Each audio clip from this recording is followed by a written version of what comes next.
All right. Good afternoon.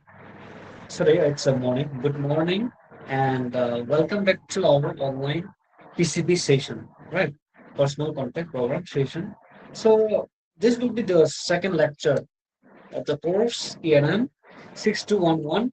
Uh, fundamentals of linguistics and ELT. ELT stands for English Language Teaching. Okay. So. Uh, Before we begin, let me tell you that in our first lecture, we covered block one, right? I shall give you more detail about that. And today we shall focus on block two, that is theories of linguistics. All right. So now let's move on to. So please be ready and pay attention. So now let's move on to lecture contents. So first we shall focus on what we have done in the previous lecture. Slightly like briefly like summarize, right? Previous year lecture, and then unit breakdown, and then we shall go to unit breakdown on block two, that is unit 6 to 10. We shall find out what are the units, what are the contents there in the units, right? And then we shall move to Google learning goals, that is objectives and outcomes, and then we shall discuss all the units. So 6 to 10 of block two. Then I shall give you some questions, and then finally we shall conclude, and then I shall also tell you about what's the next step. All right. Uh, now, now let's move on to the review of previous lecture. So in the previous class, you know, uh, it was a very important class lecture because because today's content, what I'm going to discuss today, actually builds directly upon the foundation that we established in the previous lecture. Okay, so if you're clear about block one, you'll find block two much easier to follow. Okay, so in our first lecture, as you can see here, uh, we studied block one, where which consists of unit 1 to 5. The central question to explore was what is linguistics, and we defined linguistics as a scientific study of language, and then its like its structure like that, and so on, right? And also we also discuss about difference between theoretical and applied linguistics, and we also explore you know the key levels of analysis from phonology to pragmatics. Okay, and then we also discuss about the roles of linguistics in language teaching and communications, and and then finally we explore the overview of major branches of linguistics, right? Like sociolinguistics, psycholinguistics, and so on. Okay, so today, so that give you, from here you have understood that from what you have understood that language is a systematic, as I have written here, structure and interdisciplinary phenomenon that forms the basis for studying linguistics theories, right? So now, the key idea from book one that I want you to carry into in today's lecture is this. So this is the thing, right? Systematic structure, and then what? Interdisciplinary phenomenon. Okay. So this is not random. I'm not simply writing this, right? So it follows rules. Okay. And it connects to many other fields of human knowledge, from psychology to sociology to education and so on. Right? So keep this in mind as we move into block two. Okay. And explore, the theories that different scholars have proposed to explain, language. All right. It Kesav's on it? Yes. Can you hear me, Kesav? Okay. Uh, now, now let's before I go to unit 6. let's look into the unit breakdown. Block 2. As you can see here, unit 6 deals with structuralism. I will discuss in detail. Um, so I'll just read it quickly for this. Unit 7 deals with cognitivism. Unit 8 generativism. Okay, and Unit 9 universal grammar, and Unit 10 deals with functionalism. So these things I shall discuss later in the you know discussion. Okay. So now let's move on to the learning goals. So these are the course objectives and expected outcomes of this block. Okay, block 2. So uh, the first objective, as you can see here, is to understand the historical development of linguistics theories. Okay, and then the second objective is to analyze language from structural, mental, and functional perspective. And the third one is to examine how linguistics theories explain language acquisition. And then fourth objective is to connect linguistic theories with teaching practices like or in ELT, English language teaching.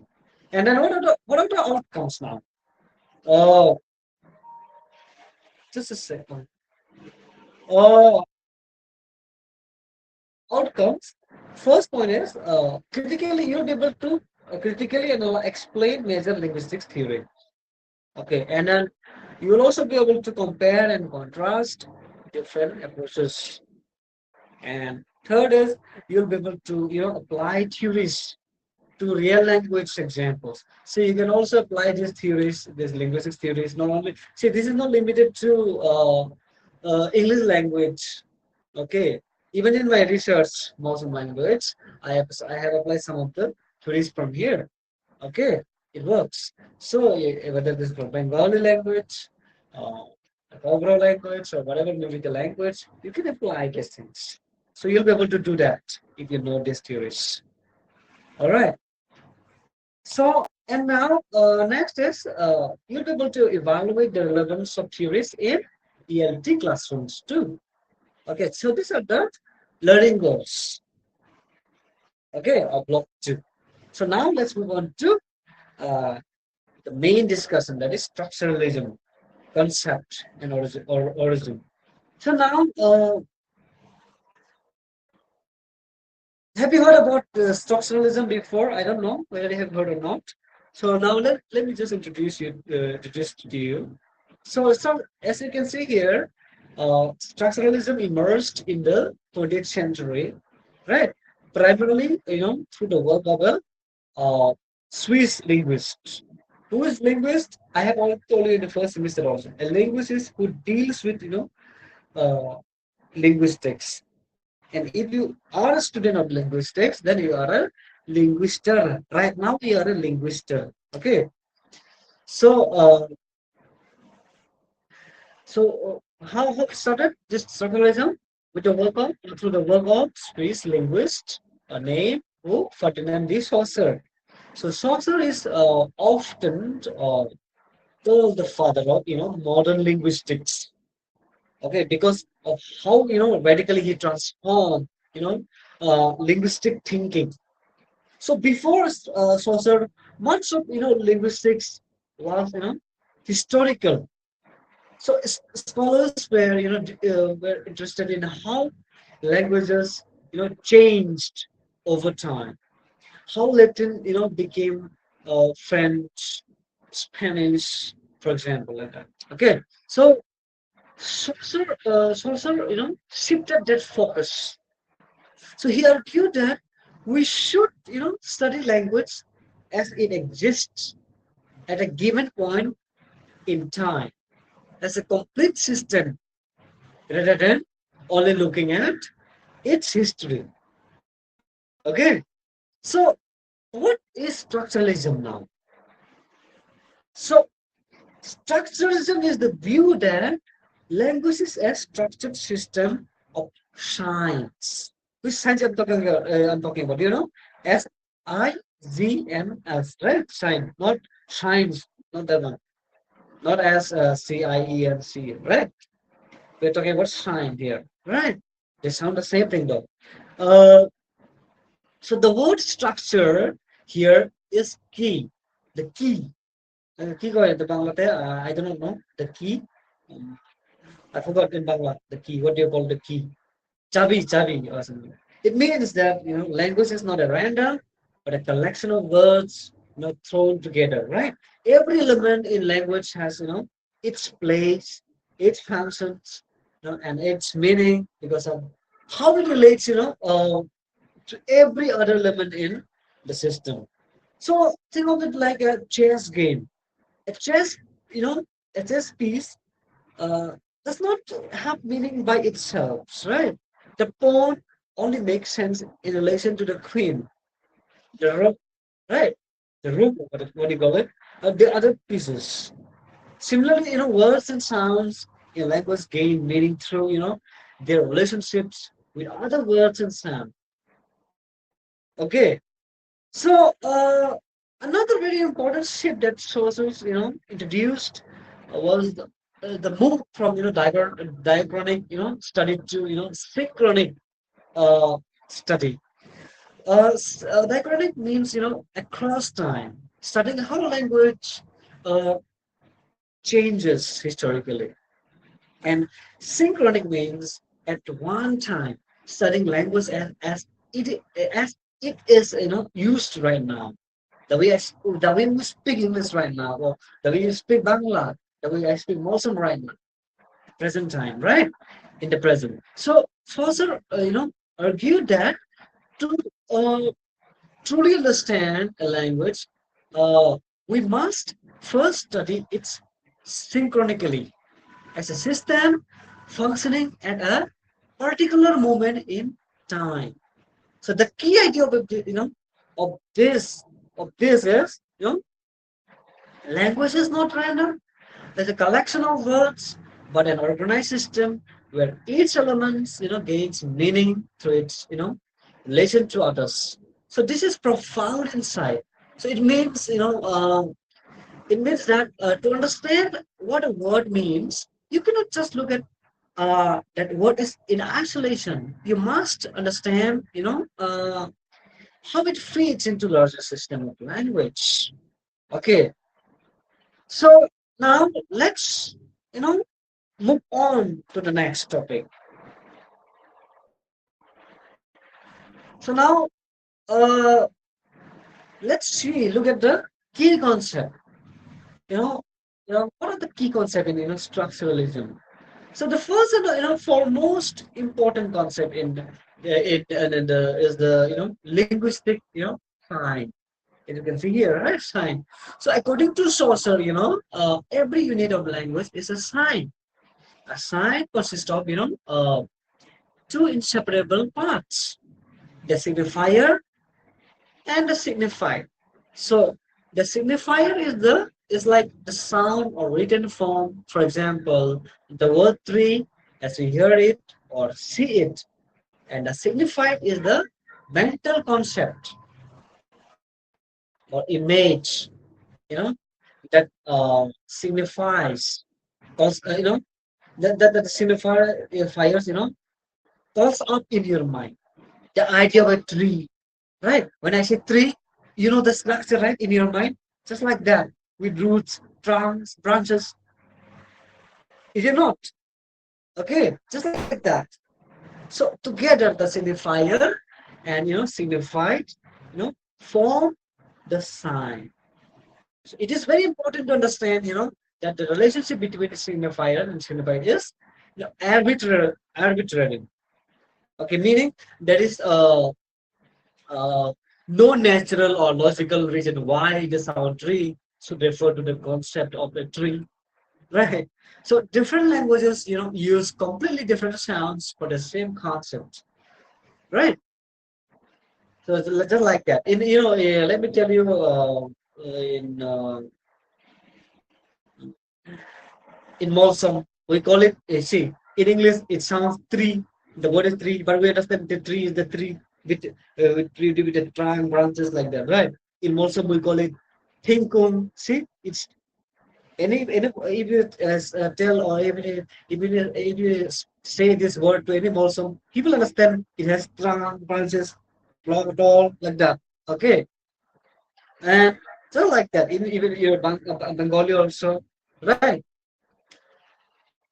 So just like that. So the key concept next, let's move on to the next key concept is the distinction between uh, lang and parole. So this distinction is the central to social linguistics. So lang, refers to the abstract system of, language, the shared roles, patterns, the structures that all speakers of the language know, and follow, even if they cannot always state, you know, state them, explicitly. So parole, on the other hand, refers to actual use, the specific things, that people say in real interactions or conversations with all their individual variations, mistakes, and creativity. So think of lang as grammar of a language stored in your minds of its speakers collectively, and parole as the actual performance or sentences or words people use every day. Okay, please pay attention. So Chaucer also, emphasized the synchronic study of language, studying language as it exists at one point in time.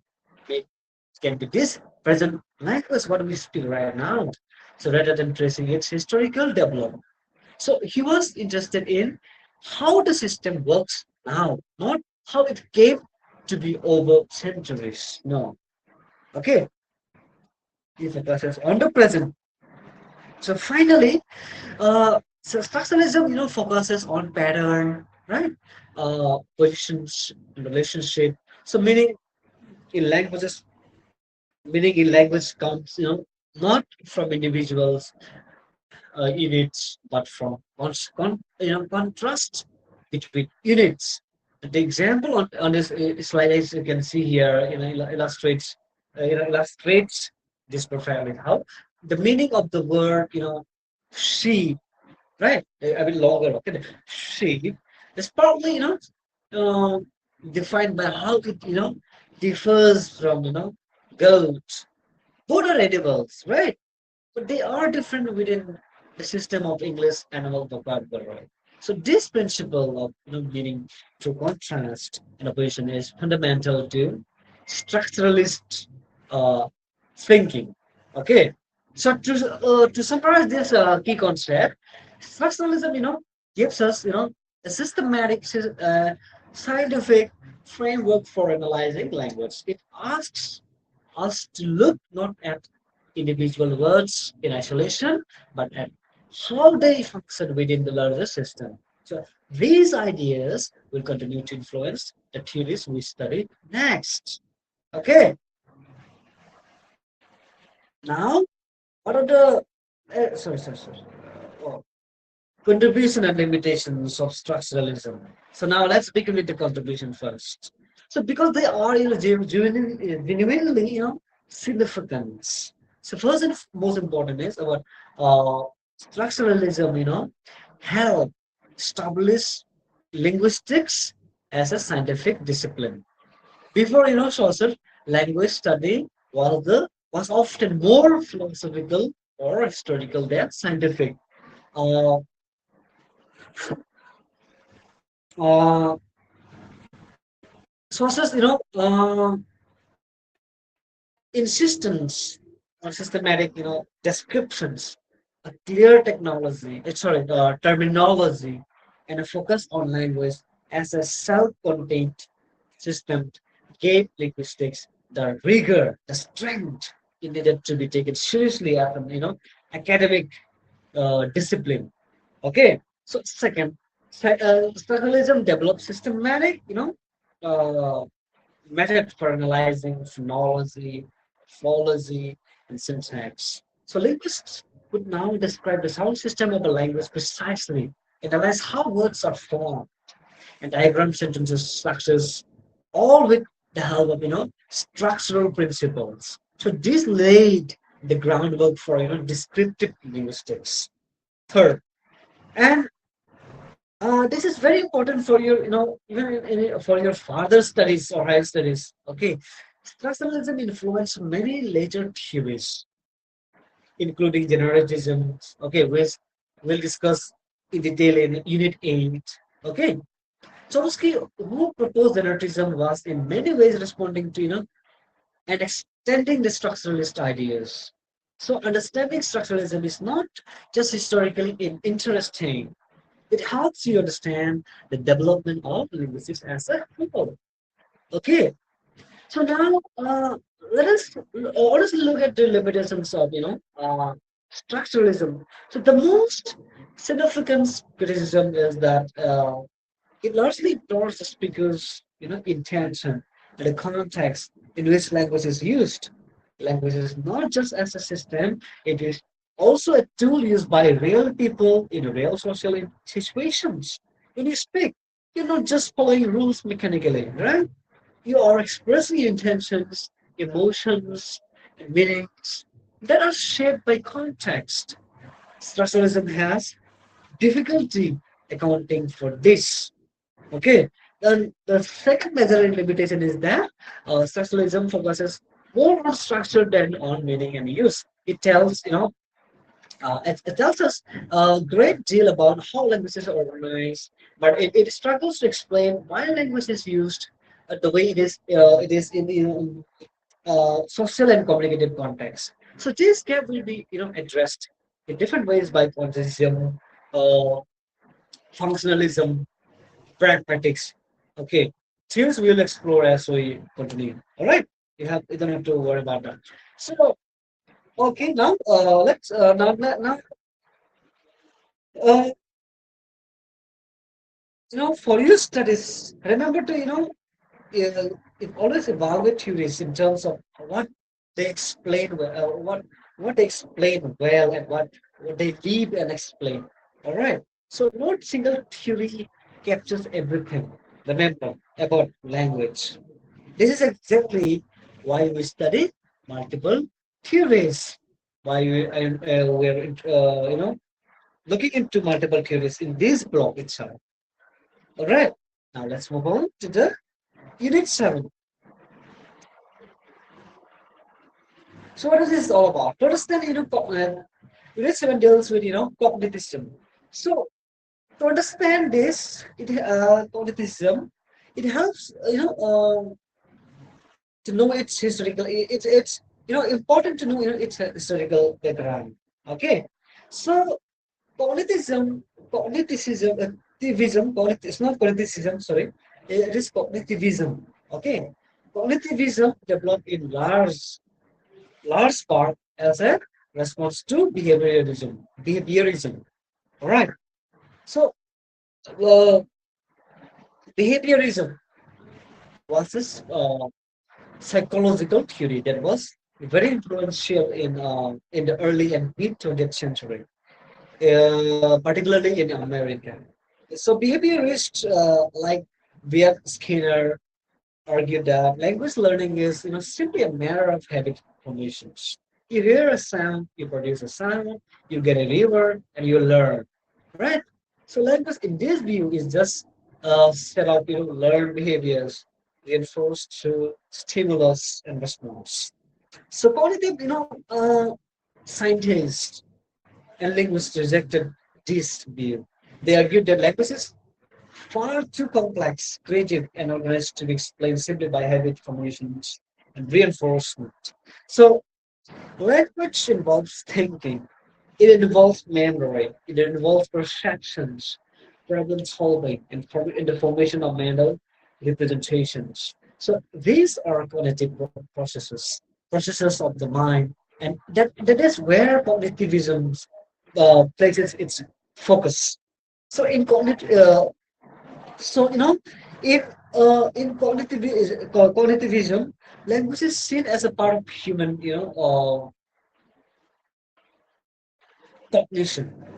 This means language is not separate from how we think, or So how we think and understand the world. It is deeply connected to our mental process. Learning a language in this view is not just about repeating words until they become a habit. It is about building mental structure, forming concepts, and developing the ability to map language onto the world as we understand it. Okay, so the key, idea in here is on the slide captures this perfectly. So as you can see here, language is not just external behavior, right? But a reflection of internal uh, mental activity. So this is a fundamental shift. It means that when a child or a learner acquires language, something significant is happening inside their mind. Connection are being formed because you know concepts are being organized and mental categories are being built. All right. So this is all about the concept, the basic concept of cognitivism. So let's move on to the next. The key features. So uh, as you can see here, the first and foremost key feature is that language acquisition is you know, closely linked to cognitive development. So this idea is strongly associated with the developmental psychologist Jean Piaget, who proposed that children move from stages of cognitive development from uh, just a second.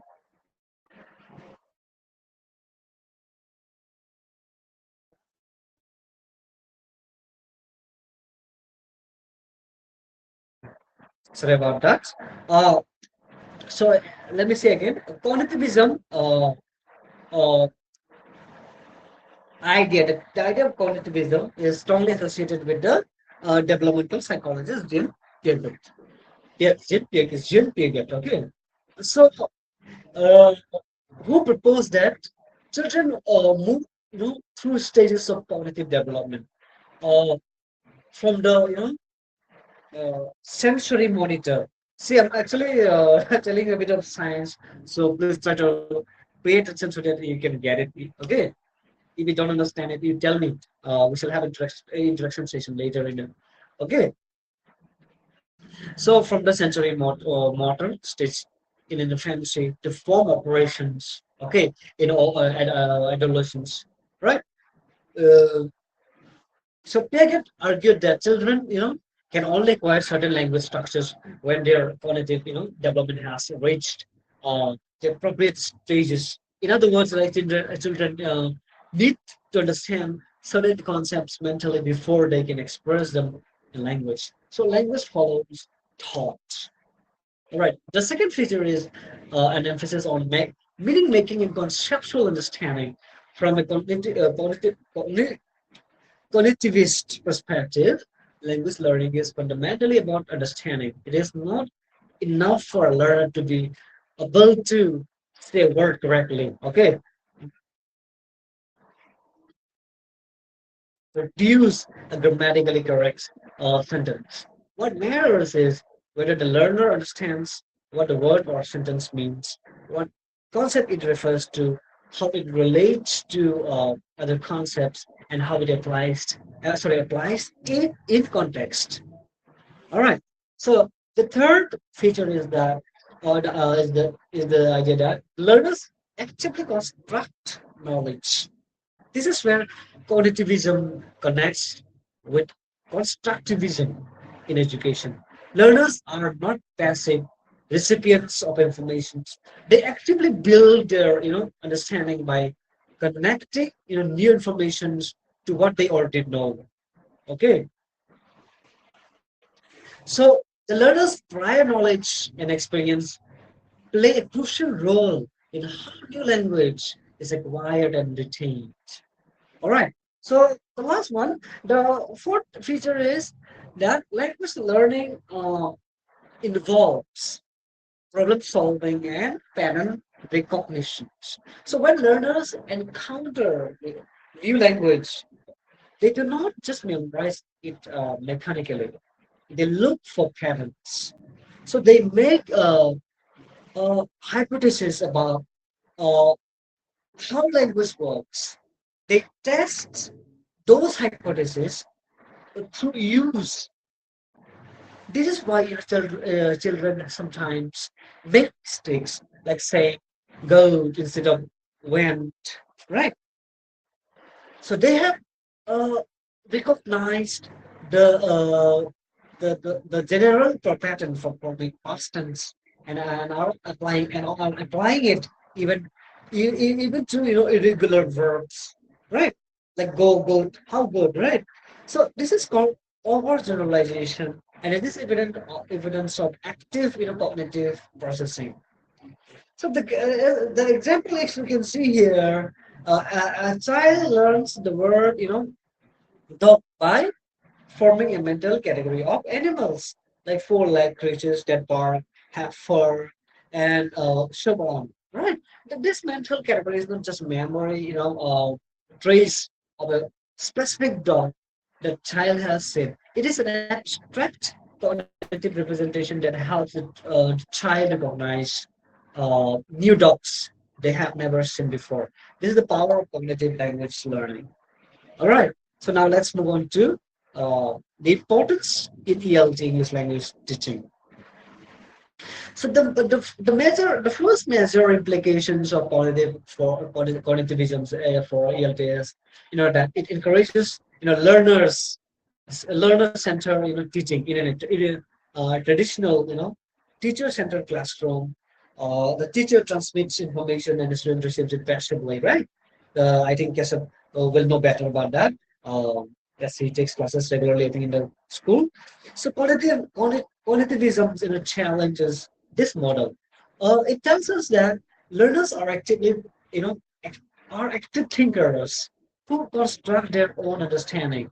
The teacher's role, therefore, is not simply to deliver information, but to create conditions under which learners can actively engage with language and build their own mental structures. So this might involve tasks, projects, discussions, and problem solving activities rather than simple repetitions.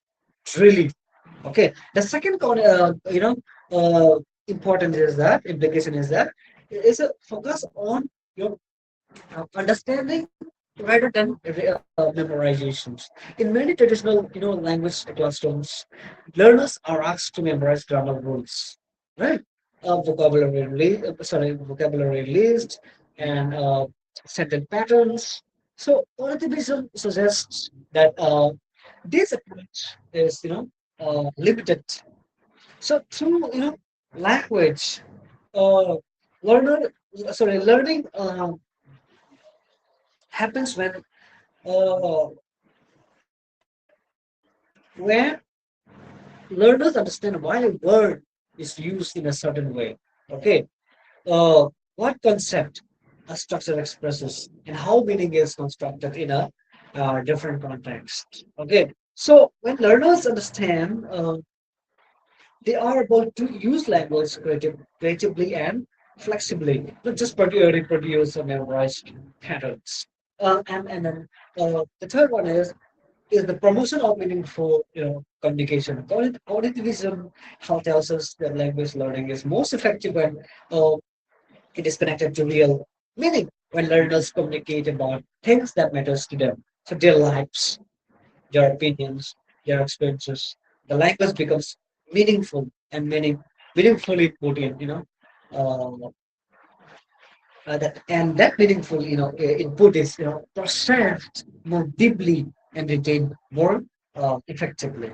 So now classroom applications, using real life situation to teach vocabulary and in grammar is actually excellent and also practical.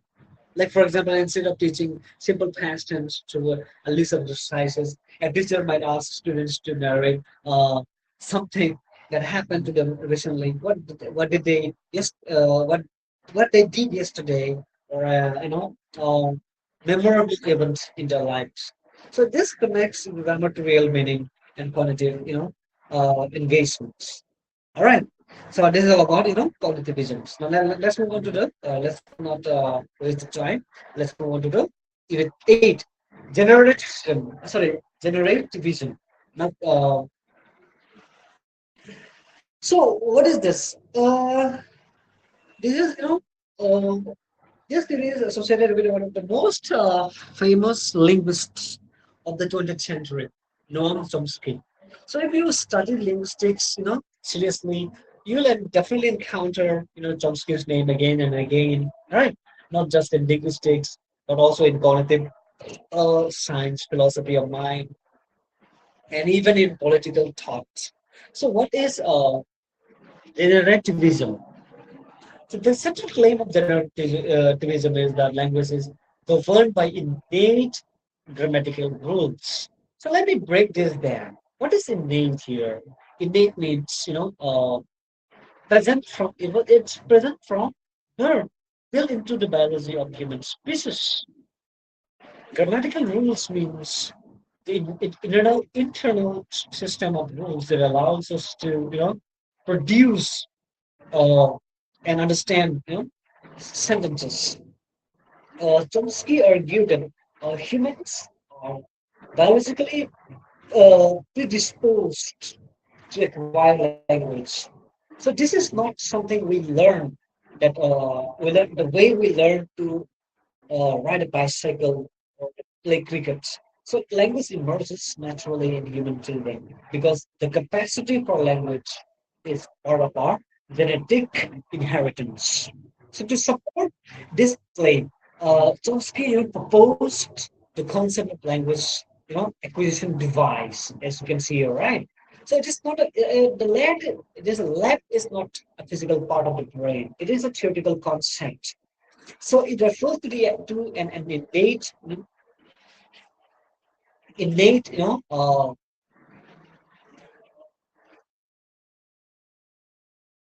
uh, what is it called? Mental mechanism, mental mechanism that children are born with, which allows, allow them to rapidly and effortlessly acquire the language of their environment.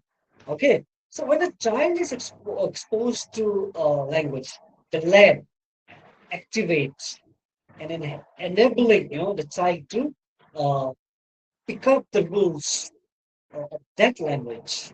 So it's basically like it's sounds, words, grammar. So with remarkable speed and accuracy. So consider this the evidence. Children around the world, acquire okay their first language and roughly at the same age, right? It roughly the same sentence. Or normally developing children regarding of the language, regardless of how much explicit instruction they receive, acquire the basic grammar of the language by the age of 5 or 6, right?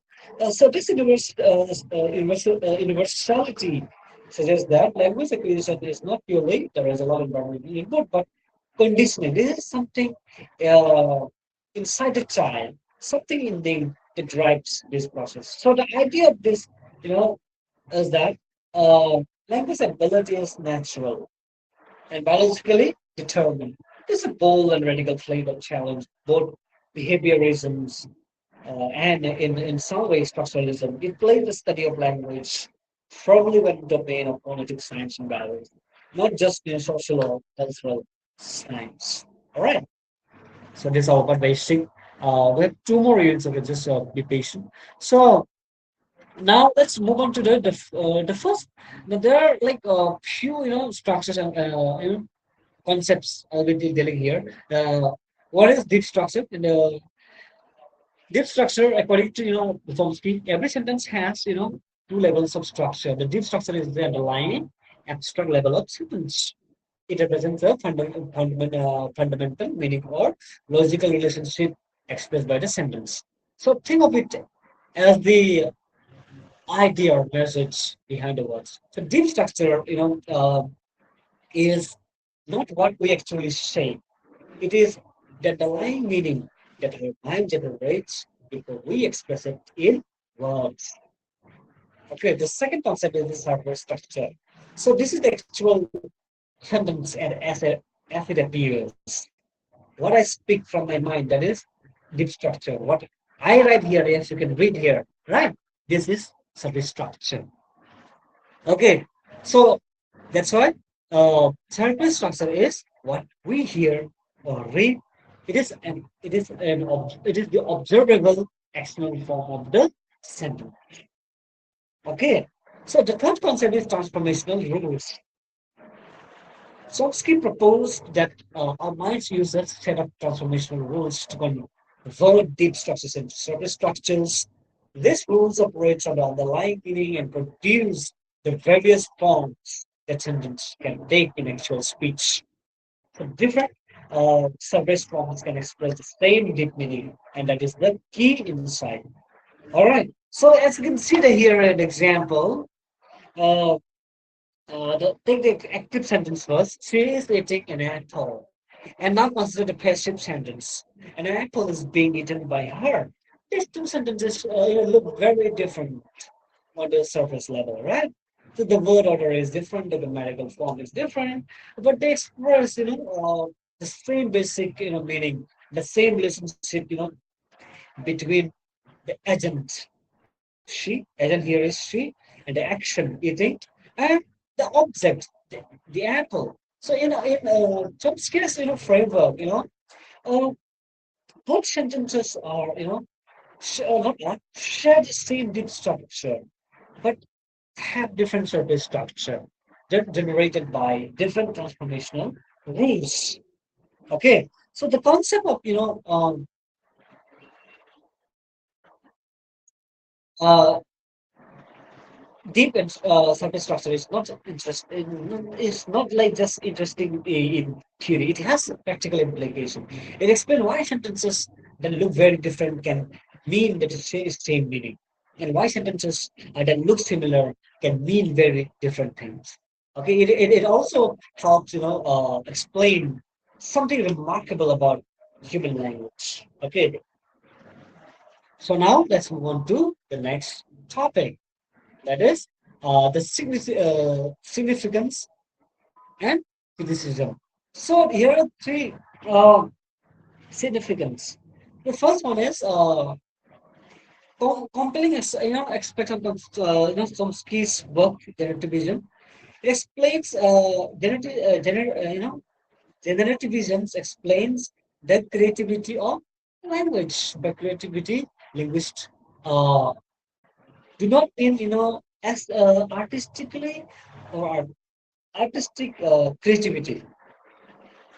They mean the ability of human being to produce and understand sentences they have never heard or said before. So you can right now produce a grammatically correct sentence that no human being has ever said in the entire history of English language or human history. Right? And other speakers of English will understand it immediately. How is this possible? The answer lies in the rules. We have internalized a finite set of rules, sorry, grammatical rules that allow us to, that allows us, what? Uh, to generate an infinite number of sentences. This is the creative power of the language. And generative vision provides a clear theoretical explanation for that. Okay, so second, uh, generative vision shows how an infinite variety of sentence can be generated from a finite set of rules. So this is relatively what uh, Chomsky called the infinite use of finite means, a phrase that captures the extraordinary power of human language. So third, generativism had a strong influence on modern linguistics. It transformed the field in the 1950s and 60s, giving rise to the whole new tradition of formal linguistics and it continues to influence research in syntax, so language acquisition, and cognitive science. However, no theory is perfect, right? So generativism has attracted significant criticism as well. So the most important reason is that it largely ignores the social and communicative aspects of language. Language is not just used in a vacuum. People use to interact with each other to express emotions, to persuade, to entertain, or to negotiate meaning in the social context. So relativism, with its focus on abstract grammatical rules, does not say much about any of this. All right. So the second criticism is that the narrativism focuses mainly on syntax. It is primarily a theory of sentence structure. It has much less to say about meaning, context, or pragmatics dimensions of language use. Except for teachers and researchers who are interested in how language is actually used in real communication, this is a significant, this may be a gap, significant gap, or so. All right. So now let's move on to the universal grammar. Okay, so now the central, idea of the universal grammar has been, or usually as it is often or abbreviated, used it is most of the time it's called use or something. Um, it is that all human languages share common, underlying principles. So this is a remarkable, claim. Think about uh, how different the languages of the world appear to be. English, Hindi, Bangla, Tamil, what else we have? Arabic, Chinese, and what? More like Japanese. They seem completely different in their sounds, uh, words and sentence structures. And yet, universal grammar proposes that beneath all that apparent differences, there is a common grammatical framework that is shared by all human languages. Okay, so that's why it is a continuation and refinement of Chomsky generativist program. So you will recall it in the unit 8. We discussed the language acquisition divide, right? They made mental mechanism that allows children to acquire language. Universal grammar is the scientific content of that innate mechanism. Okay, so it refers to the set of linguistic principles, structures, and constraints that are built into human brain, and that shape the grammars of all human languages. So the key idea is that human brain is pre-equipped with a universal linguistic framework. So this is what Chomsky and his followers are give every child born into the world, regardless of the language they will acquire, comes equipped with this universal framework. It is what makes language acquisition possible. Without it, the tasks of learning uh, a language from a limited and imperfect input that children receive would be, impossible. So this is what Chomsky call a poverty of stimulus or given, right? Children receive insufficient input to explain the speech and aggressive language education. So there must be something innate that bridges the gap. Okay, so this is all about uh, the concept, the basic concept of universal grammar. Now let's move on to the features. So the first feature here is that language learning is rapid and natural. Children around the world acquire their first language with a remarkable speed by the age of five or just a second.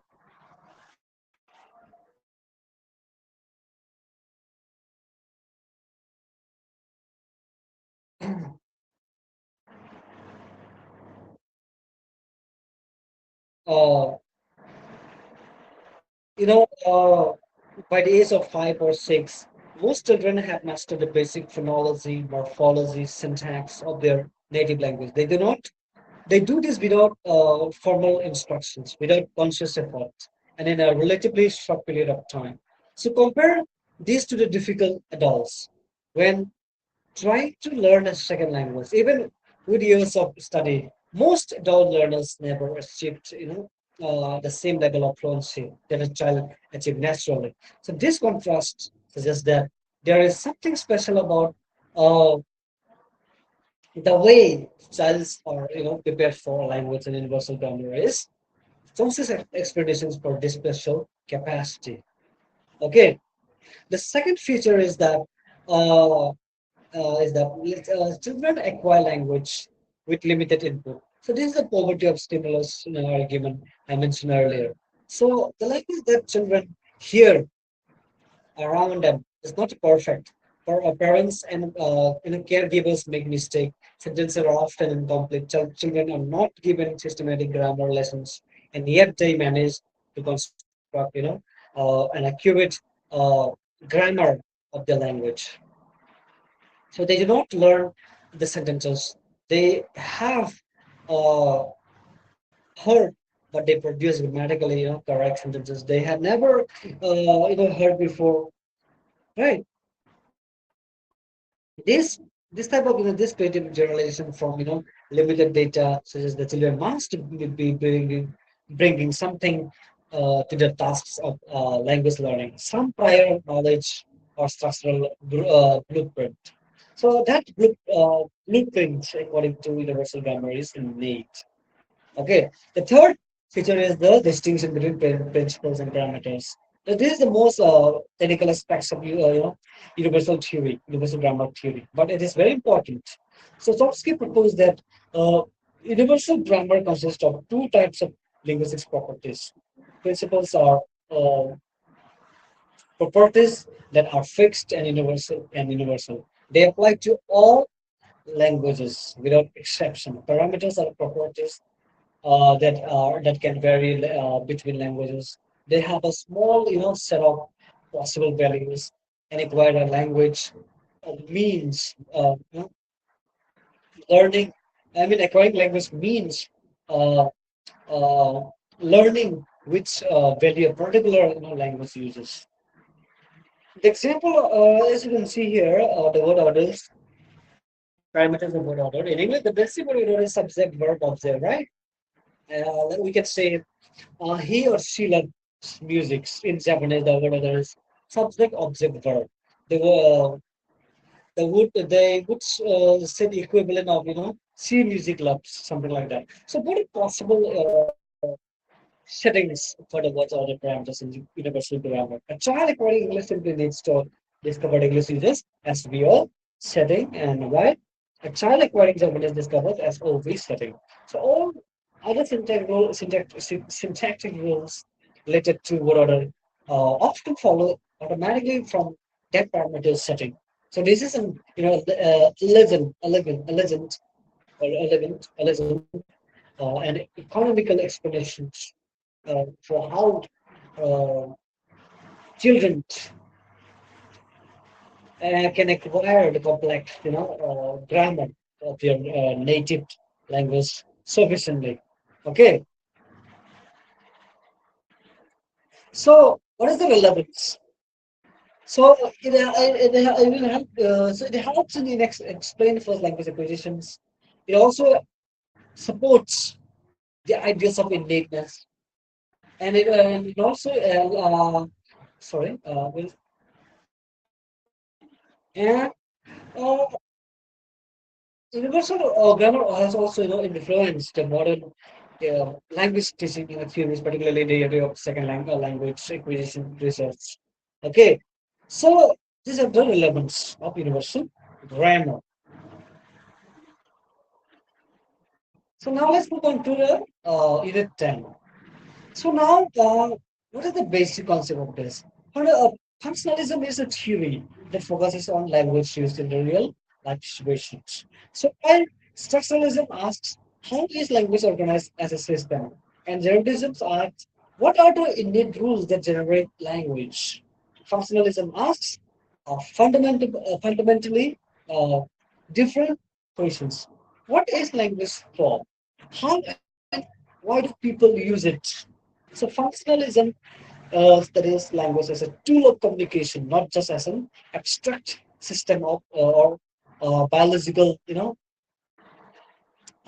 capacity, but as a practical instrument that human use to accomplish things in the social uh, world, social world. Okay, so now, so the a key scholar like associated with functionalism is like MAK Holiday, a British linguist who developed systematic, functional linguistics, a comprehensive theory of language that analyzes every utterances in terms of three uh, simultaneous functions. So the idea is no function. Language expresses ideas and experiences. In the interpersonal function, language manages social relationships. And the textual function, a language organizes messages coherently. So the idea is that the idea, in the slide is that meaning depends on uh, context, purpose, and social interactions. So this is the core of functionalism, like the heart of functionalism. Okay, the same word can mean very different things in different contexts. So the same sentence can show very different purpose depending on who says it. So to whom in what situation. Language is not just a fixed code with fixed meaning. It is a dynamic, flexible, context sensitive instrument for human communications. Okay, so now next. So what are the key features now? So these are the key features.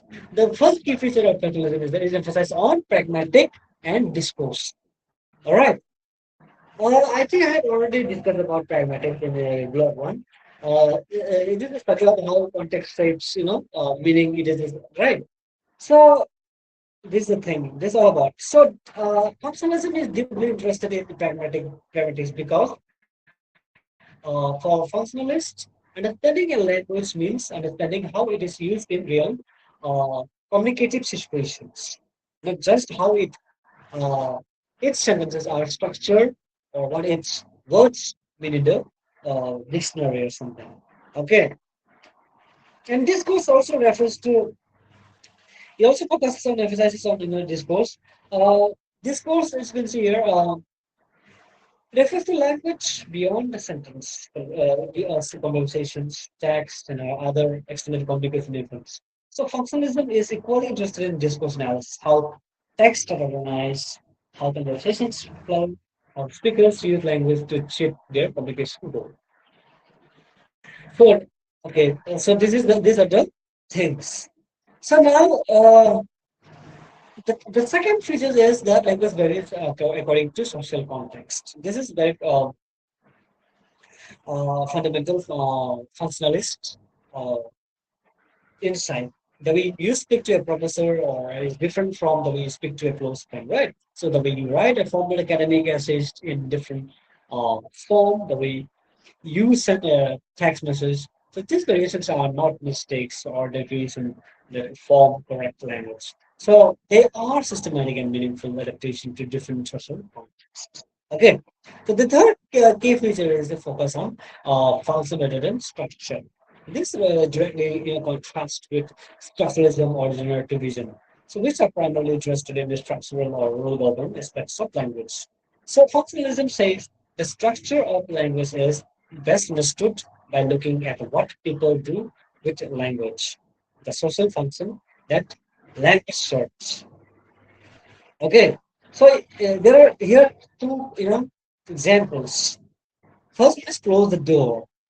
Right, consider that is imperative sentence. Close the door, and this is a direct. I mean, the speaker is telling this listener to perform an action. That is to close the door. Now compare it to how you close the door. This is a polite request. So it is phrased as a question. So, but it is its function is the same. Its function is the same. How you are still asking someone to close the door, but you are doing it so in a socially more polite and indirect way. These two sentences have a very different service forms. So what is imperative? The other is interrogative. So, but they serve similar communicative functions. And crucially, and crucially, Visually, in a real situation or context, most people would understand could you close the door as a request, not as a genuine question about someone's ability to close the door. So this is the essence of functionalism from for the problems functions and meaning is shaped by social context and communicative purpose. Okay, so now what is the importance? Yeah, of functionalism in ELT. So it supports communicative language teaching, like it really supports in that. So it is since it is ELT is widely used you know, in language teaching and then became dominant from 1970s to 80s somewhere. So it emerged really from the functionalist principles. All right, and then there also focuses on real communication skills, right? That is, this means that language teaching should develop all form like skills like listening, speaking, reading, or writing. So in ways that reflects real communication use. Okay, uh, so reading activities should use authentic text. Speaking activities should give us students opportunities to communicate about real topics and to make proposals. Um, or writings tasks should have real audiences and proposals in mind. Okay, so this is the thing. And one more implication is that it is an encouragement of authentic, functionalism encourages the use of authentic language. How? It tells us that language is best learned and best taught in what uh, contexts that are meaningful and real. Authentic materials, newspapers, articles, conversational advertisements, films, letters provide learners with exposure to language as it is actually used, not just as it appears in textbook. All right. So this is all about. So with this we complete unit 6 to 10. Okay. So now let's move on to the questions. Sorry, comparative overview of theories of all the theories that we have discussed today. So here is a clear picture, right? So take a look. I'm not going to read this. As you can see in the table, theory on one side, focus, and then key idea. What are their focus areas, and what are their key ideas? Okay, structuralism, structure. It focuses on structure. That is, the key idea is language as system, and so on. Okay, so this is the comparative overview of theories. And now let's move on to the questions. So based on what we have discussed today, right? So here I have given you four questions that you will be solving. So go through the entire block two, unit 6 to 10.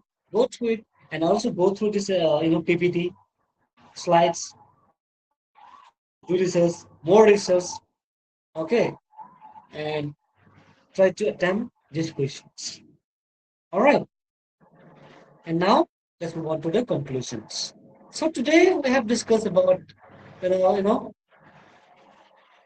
linguistics theory that provides multiple perspective on language, and also we have also discussed how each theory highlights a different dimensions, structure, mind rules, universal scenarios. Right. So together, just together, for a comprehensive understanding of language. So with this, we complete block two of ENM 6211. Right. fundamentals in linguistics, right?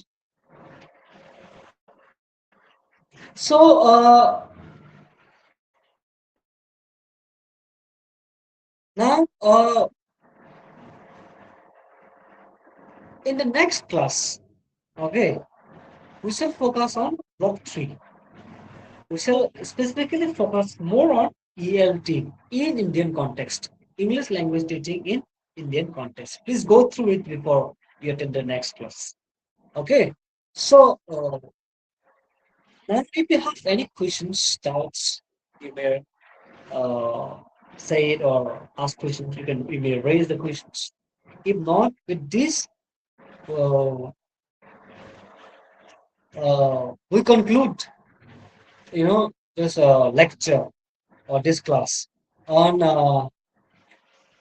If your mic is working or not, Kessel, now, if your mic is working, you may ask questions, raise questions, or we stop here because I shall have to take other classes also right after this.